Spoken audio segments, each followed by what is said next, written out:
बिबार लाइसियानो बर' थुनलाइ जौगानायाव बर' राव हारिमुखौ जौगाहोनायाव बै समनि बर' फरायसाफोरा गाहायै सतिश चन्द्र बसुमतारी, रुपनाथ ब्रह्म, मदाराम ब्रह्म गेदेरमामोनखौ लानानै गोबां लिरगिरिफ्रा बाहाय लिरदोंमोन आरो बिनि लाइसिनि गाहाय सुजुगिरिया सतिश चन्द्र बसुमतारी बिथाङामोन। आं बिथांमोनखौ दिनैनि बुब्लियाव बिथांमोना जोंनि गेजेराव गैलाबाबो आं बिथांमोनखौ सिबिनाय जासिदों आरो बे बिबार लाइसियानो दिनै बर' हारिनि राव थुनलाइखौ जौगाहोदों, फेहेरदों जेब्ला आरो जोंनि इयुन जोलैफ्रा बिनि सायाव मोजाङैनो बिजिरनानै सिगांलांनाय जाहाथे बियो गोबां बिहोमा होगोन होननानै आं मिजिंथिदों। दिनै 2024 मायथाइनि जोबथा सान 31 डिसेम्बर आरो बे डिसेम्बराव आङो बयनिसिमबो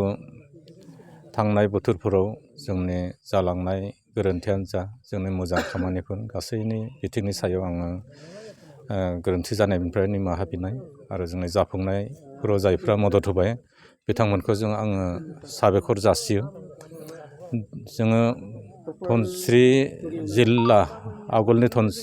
दानि सुरभुथार सम जिल्लानि बे रंजालि नगर जयन्तिपुराव जोंनि बे सुरभुथारनि सिङाव थानाय जोंनि बर' थुनलाइ आफाद, बर' फरायसा आफाद, खौसेथि बर' सुबुं आफाद, हारिमु आफादखौ लानानै गुबुन गुबुन आफादफोरनि गेजेराव जोङो धोनस्री बर' वेलफेयार एस'सियेसन दङ। बे एस'सियेसननि बानजायनायाव जोङो दिनै बे फोरबोखौ बे 2024 मायथाइखौ बिदाय होनायनि लोगोसे जोङो बिबार लाइसि बर'नि 2024 मायथाइयाव थांनाय 1924 मायथाइनिफ्राय 100 बोसोर जालांबाय आरो बे 100 बोसोर जालांनाय बे बिबार लाइसिनि फोरबोखौ जोंनि भारत नाङैनो जेराव जेराव बर'फोर दङ बेयाव फालिबोबाय थादोंमोन। जों दिनै बे जोबथा सानाव बे फोरबोनि मोनसे जोबथारनाय सान हिसाबै जों बेहाय फालिदोंमोन आरो बेयाव जोङो बेनि सायाव रायलायनायनि अनगायैबो जोङो गुबुन गुबुन रावनि खन्थाइगिरि बिथांमोनखौ बाहाय हांख्रायदों। गाहायै बाहाय दंमोन दिनै जोंनि महेस्वर बसुमतारी, बिथाङा सासे खन्थाइगिरि लिरगिरि। सुरभुथार फरायसालिमानि बिबुंगोरा डक्टर प्रणब ढेकियाल फुकन, रदालि लाइसिनि सासे खन्थाइ बिजाबनि सासे नेहाथारि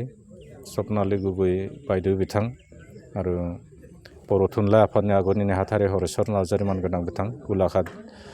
जिल्ला बर' थुनलाइ आफादनि नेहाथारि गपिनाथ हाज'वारि आरो नेपालि खन्थाइगिरि रिक'ति पुलामी आरो राजकुमार राय बिथांमोना गावनो गावनि सोरजिलु खन्थाइखौ बाहाय फरायथिनानै जोंखौ खोनासंहोबाय, जों मोजां नांदों आरो आं आसा खालामो जे बिबार लाइसिनि सायाव जोंनि बिबार लाइसियानो बर' थुनलाइ जौगानायाव बर' राव हारिमुखौ जौगाहोनायाव बै समनि बर' फरायसाफोरा गाहायै सतिश चन्द्र बसुमतारी, रुपनाथ ब्रह्म, मदाराम ब्रह्म गेदेरमामोनखौ लानानै गोबां लिरगिरिफ्रा बाहाय लिरदोंमोन आरो बिनि लाइसिनि गाहाय सुजुगिरिया सतिश चन्द्र बसुमतारी बिथाङामोन। आं बिथांमोनखौ दिनैनि बुब्लियाव बिथांमोना जोंनि गेजेराव गैलाबाबो आं बिथांमोनखौ सिबिनाय जासिदों आरो बे बिबार लाइसियानो दिनै बर' हारिनि राव थुनलाइखौ जौगाहोदों, फेहेरदों जेब्ला आरो जोंनि इयुन जोलैफ्रा बिनि सायाव मोजाङैनो बिजिरनानै सिगांलांनाय जाहाथे बियो गोबां बिहोमा होगोन होननानै आं मिजिंथिदों आरो दिनै बे हाबाफारिखौ मावफुंनो हानानै जों थुनलाइखौ मोजां मोनग्रा सासे बर' फिसा हिसाबै गावखौनो गाव गोजोननाय मोनदों।